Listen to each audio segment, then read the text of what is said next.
नमस्कार, मैं सोनम कुमारी naval news India में आप सभी का स्वागत करती हूँ। आज का मेरा विषय होगा बीपीएससी की तैयारी कैसे करें फ्रॉम स्टार्टिंग टू एंड। और सिर्फ तैयारी नहीं, क्वालिफाई भी कैसे करें। ये मैं नहीं, ये क्वालिफायर से आपकी बात होगी। आप इनको सुनिए और इसको अपनाने की कोशिश करिए। सर, बीपीएससी सबसे पहले दर्शकों को बताइए क्या होता है। देखिए, BPSC Bihar public service commission है, जो बिहार में विभिन्न पदों के नियुक्ति के लिए एक आयोग के द्वारा एक आयोग है जो परीक्षा लेती है, और जो जितना भी आप देखते हैं प्रशासनिक पद है उन पे वो नियुक्ति होती है। तो जो बीपीएससी की परीक्षाएं हैं उसमें अलग अलग तरह के पदों पर अधिकारियों को नियुक्त किया जाता है, और इसके लिए एक अच्छी तैयारी का होना बहुत ज़रूरी है, तभी आप क्वालिफाई कर पाएंगे। क्योंकि लाखों बच्चे इस एग्ज़ाम में अपियर होते हैं। हर साल लगभग 5 लाख 6 लाख बच्चे इसमें अपियर हो रहे हैं, और उसमें से आपको 500 600 ऐसा कभी सीट आता है, कभी 1000, कभी 200 300 भी सीट आता है। तो उसमें आपको अपना जगह बनाना है, तो आपकी तैयारी अच्छी होनी चाहिए, फुल प्रूफ होनी चाहिए। सर, कोई बच्चा अगर जीरो से स्टार्ट करना चाहता है, he doesn't know anything, कुछ भी वो नहीं जानता है, उसको फिर वो क्या आधार लेके वो शुरू करेगा? देखिए, जो एकदम बिगनर है, हाँ। तो उसके लिए मैं कहना चाहूँगा कि एक तो आपको सही समय का चूज करना चाहिए। जैसे यूजुअली बच्चे मैं देखता हूँ, बहुत लोगों का काउंसलिंग करता हूँ, तो वो कई बच्चे ग्रेजुएशन पास करने के बाद सोचते हैं कि मैं आप तैयारी करूँगा। तो उनका जो ग्रेजुएशन में 3 साल पढ़े और वो क्योंकि बीपीएससी में एक ऑप्शनल पेपर भी लेना होता है, तो अब वो बाद में सोचते हैं कि ग्रेजुएशन किसी सब्जेक्ट से किया और ऑप्शनल पेपर कोई और बनाते हैं, तो पिछला 3 साल का समय उनका बर्बाद हो जाता है। तो बिगनर्स के लिए मैं एक बात कहना चाहूँगा कि आप एटलीस्ट बाय 12th होते होते अपने निर्णय कंप्लीट लें कि मुझे सिविल सर्विस की तरफ जाना है, तब आपके लिए बहुत अच्छा समय होगा। लेकिन फिर भी अगर कोई लेट हो जाता है, तो उन दोनों को मिलाते हुए कैसे तैयारी शुरू करनी चाहिए, मैं उसमें आपको बताना चाहूँगा। क्योंकि यहाँ पे जो अक्सर लोग बताते हैं वो लेवल, जैसे अगर इस पूरी तैयारी को हम लोग देखें तो 3 भाग में बांटते हैं, लेवल 1, लेवल 2, लेवल 3। लेवल 3 का बहुत रोल नहीं होता, लेकिन तैयारी लोग लेवल 3 से ही शुरू कर देते हैं। तो मैं दर्शकों को संबोधित करते हुए, खास करके जो यंग बच्चे हैं जो बीपीएससी का सपना देखते हैं, वो अधिकारी बनने का सपना देखते हैं, तो उनको मैं संबोधित करके कहना चाहूँगा कि आप अपनी तैयारी को सिलसिलेवार कीजिए। और सिलसिलेवार तैयारी में क्या है, सबसे पहले लेवल 1 कीजिए। लेवल 1 लगभग आपका 70-80% पर्पज को सॉल्व कर देता है। यानी समझिए तैयारी का जो 70% पार्ट है वो लेवल 1 ही कवर करता है। और लेवल 1 में हम मूल किताबों को रखते हैं एनसीईआरटी का, जो एनसीईआरटी क्लास 6 से लेकर 12 तक आप पढ़ें। सोशल साइंस में क्लास 6 से 10 तक पढ़ें आप, तो आपका ये लेवल 1 में सोशल साइंस कंप्लीट हो जाएगा और साइंस कंप्लीट हो जाएगा। इसके बाद जो करंट अफेयर्स के लिए मैं 2-3 मैगजीन प्रेफर करना चाहूँगा। एक योजना, कुरुक्षेत्र और करंट अफेयर की 3-4 मैगजीन होती है सिविल सर्विस बेस्ड, उसमें कोई भी एक मैगजीन आपको पढ़ना है और एक पेपर रोज पढ़ना है। इतना अगर आप पढ़ेंगे तो करंट अफेयर्स भी आपका तैयार हो जाएगा। और तैयारी में एक बात यह भी समझना चाहिए कि 7-8 सेक्शंस हैं जिनको आपको पढ़ने होते हैं जीएस में। एक 4 सेक्शन तो आपके हिस्ट्री, ज्योग्राफी, पॉलिटिकल साइंस और इकोनॉमिक्स, ये सोशल साइंस के हो गए। जनरल साइंस में जनरल बायोलॉजी है, जनरल फिजिक्स है, जनरल केमिस्ट्री, सब बिलो 10th स्टैंडर्ड का रहता है। तो 5 सेक्शन ये हो गए। छठा सेक्शन आपका करंट अफेयर्स हो गया। अगर हम लोग बिहार की बात करें बीपीएससी में, तो बिहार स्पेशल में एक 7वां सेक्शन पढ़ना होता है हमें, और 8वां सेक्शन मैथ होता है।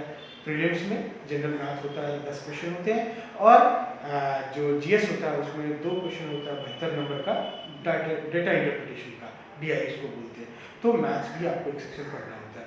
तो इन सारे सेक्शंस को आपको करने चाहिए। अक्सर बच्चों में मैं क्या देखता हूँ, गलतियाँ जो करते हैं वो, कि कोई एक सेक्शन 2 सेक्शन वो नहीं पढ़ेंगे और बहुत हड़बड़ी में एग्जाम देते हैं। तो जब मान लीजिए जैसे प्रीलिम्स की बात हम लोग करें, तो प्रीलिम्स में अगर 150 क्वेश्चन आ रहे हैं, उसमें मैंने 8 सेक्शन बताया आपको। 8 सेक्शन में 10 क्वेश्चन मैथ है, तो 140 क्वेश्चन बचा। 140 में से अगर कोई भी एक सेक्शन वो डंप करता है, उसको लीव आउट करता है, तो समझिए उसके लिए फुल मार्क्स घट के आ जाएंगे 100, 110, 120। तो अब उनका हमेशा इबट बना रहेगा। अगर आप चाहते हैं कि आपका इबट बना नहीं है और आप हमेशा सिक्योर जोन में रहें, तब आपको 8 सेक्शन पढ़ने चाहिए। और लेवल 1 में मैंने बताया कि एनसीईआरटी पढ़नी चाहिए, 3 मैगजीन के बारे में मैंने बताया, एक पेपर से बताया। ये हो गया लेवल 1। लेवल 2 में जब आप जाते हैं तो पॉलिटी के लिए लक्ष्मीकांत, और मॉडर्न हिस्ट्री के लिए विपिन चंद्र या स्पेक्ट्रम की किताब है, या पांडे जी की किताब, तो इन किताबों को आपको पढ़नी चाहिए। साथ में जो भारत सरकार के द्वारा प्रकाशित होती है इंडिया, उसको पढ़ना चाहिए, और इकोनॉमिक सर्वे उनको पढ़ना चाहिए। जो भारत सरकार के इकोनॉमिक सर्वे है और बिहार सरकार के इकोनॉमिक सर्वे दोनों पढ़ना चाहिए। तो ऑलमोस्ट ये इससे आपका लेवल 2 कंप्लीट हो जाएगा।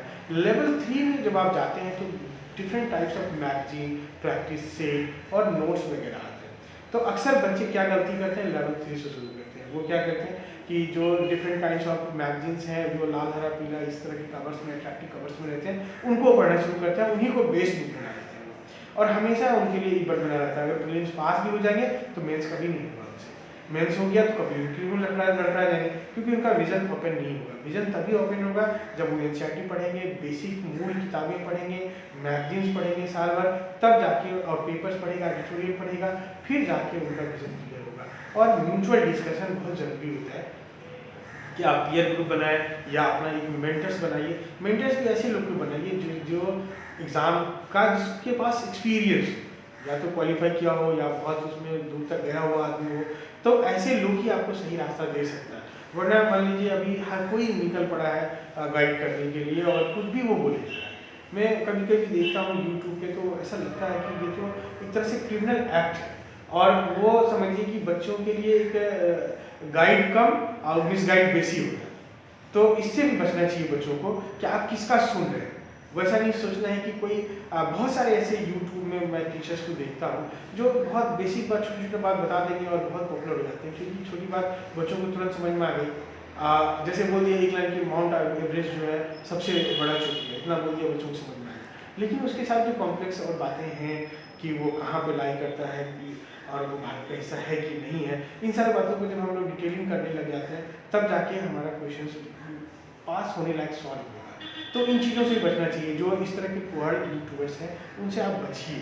आप बेसिक किताबों को पढ़िए, हार्ड कॉपी पढ़िए, ये आदत जब बना लेंगे तो आपको विजन खुलेगा। तो सर इतना जो सिलेबस बताया आपने, लेवल 1 लेवल 2 लेवल 3, इसमें तो काफ़ी टाइम लग जाएगा। नहीं, टाइम बिल्कुल नहीं लगेगा। ये 1 साल का शेड्यूल है और मैं जैसे 5 बार एनसीईआरटी पढ़ने बोलता हूँ तो 6 महीना में 5 बार एनसीईआरटी पढ़ा जा सकता है प्राइमरी। जैसे ही वो 5 बार पढ़ लेंगे समझिए उसका history, geography, polity, economics, current affair और साइंस सब एकदम फिगर टिप पे आ जाएगा। फिर वो लेवल 2 जैसे ही किताब पढ़ने लग जाएंगे तो तुरंत उसको याद होगा और उसको करने में उसको 2 महीने 3 महीने का टाइम लगेगा। फिर 2-3 महीने में जो लेवल 3 में बताया कि जो डिफरेंट टाइप्स ऑफ नोट्स हैं, डिफरेंट टाइप्स ऑफ मैगजीन्स हैं, जो कंपाइल्ड मटेरियल्स हैं, उनको वो पढ़ने में, जो कंडेंस मटेरियल होता है उनको पढ़ने में सुविधा होगा। 1 साल में ये पूरा किया जा सकता है और हमारे मेंटरशिप में बहुत बच्चों ने किया है इसको। ये मेरा एक्सपेरिमेंट है, इसलिए मैंने 1 साल का टाइम बताया कि ऐसे अंदाजे से भी बोल रहे हैं कि वो खुद भी मैंने किया है और बहुत बच्चों से मैंने करवाया है, इसलिए उसका एक एवरेजिंग है। और सर जो लोग इस साल देने जा रहे हैं अब तो उनके लिए काफ़ी कम टाइम बच जाए, उन लोगों के लिए क्या सजेशन होगा? देखिए अभी जो 67 प्रीलिम्स है तो उसमें जो बहुत सारे ऐसे बच्चे होंगे जो प्रीलिम्स पहले क्वालिफाई किए होंगे, बहुत लोग मतलब 10th टू क्वालिफाई होंगे, कुछ लोग होंगे इस साल के लिए बिगनर होंगे।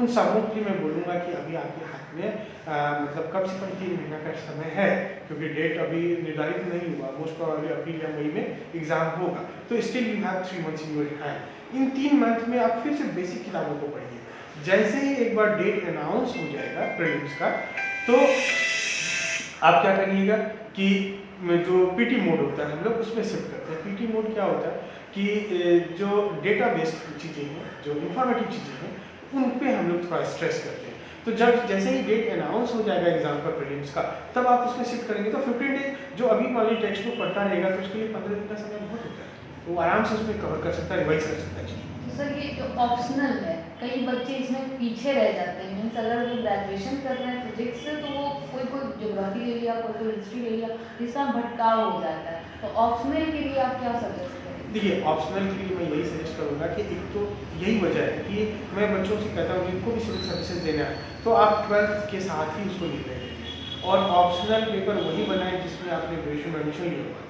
तो या ग्रेजुएशन में उन्हीं सब्जेक्ट में एडमिशन लें जिस सब्जेक्ट को आप ऑप्शनल बनाना चाहते हैं। दोनों के बीच में एक तारतम्य होना चाहिए और नहीं तारतम्य बैठाएंगे तो आपका जो 3 साल का समय है वो वेस्ट जाएगा। मीन्स सिविल सर्विस में जाने के लिए आपको इंटरमीडिएट से डिटरमाइन होना पड़ेगा। हाँ, वो उनके लिए कभी आप सुनते हैं कि 20 साल में 21 साल में कोई लोग पास होता है तो वो वही बच्चे होते हैं जो 12th में अपना डिसीजन लेते हैं। और जब 12th में डिसीजन लेंगे उनके पास बहुत पर्याप्त 3 साल का समय होता है। 3 साल में जो मैंने जीएस के लिए बताया वो बहुत आराम से कवर कर सकता है, ऑप्शनल पेपर कवर कर सकता है, वो by the very first chance वो क्वालिफाई हो जाएगा। सर तो होता बच्चों क्या क्या है कि 2-3 साल दे दिए नहीं हो रहा है तो वो डिमोटिवेट होना शुरू कर देते हैं, तो उन लोगों के लिए क्या कीजिएगा? नहीं देखिए, डीमोटिवेशन के लिए तो मैं बोलूँगा कि ये जितने भी लोग तैयारी करेंगे, 5 लाख के लोग तैयारी करेंगे तो 5 लाख का नहीं होगा, निश्चित रूप से उसमें बहुत लोग नहीं भी पास करेंगे। तो मैं एक बात कहना चाहूँगा यहाँ पे कि सिविल सर्विसेज की तैयारी अगर आप करते हैं तो सीरियस तैयारी करें। जैसे ही आप सीरियस तैयारी करते हैं तो अगर सिविल सर्विसेज में नहीं भी होता है तो आप दूसरे फील्ड में लीडर होंगे। आपके पास मतलब इतना दिमाग आपका ब्रॉड हो चुका होता है, आपका नॉलेज बेस इतना अच्छा हो चुका होता है कि आप सेकेंडरी टर्सरी दूसरे काइंड ऑफ जॉब में भी जा सकते हैं और दूसरे प्रोफेशन को भी आप अडॉप्ट कर पाते हैं। तो ये एक बेनिफिट होता है, इसलिए तैयारी करें तो बहुत जतन से करिए, मन से कीजिए, आपका वो पढ़ा हुआ बेकार नहीं होगा, कहीं नहीं यूज आएगा। Thanks for watching Rebel News India. Stay tuned for more updates. Don't forget to like, share and subscribe.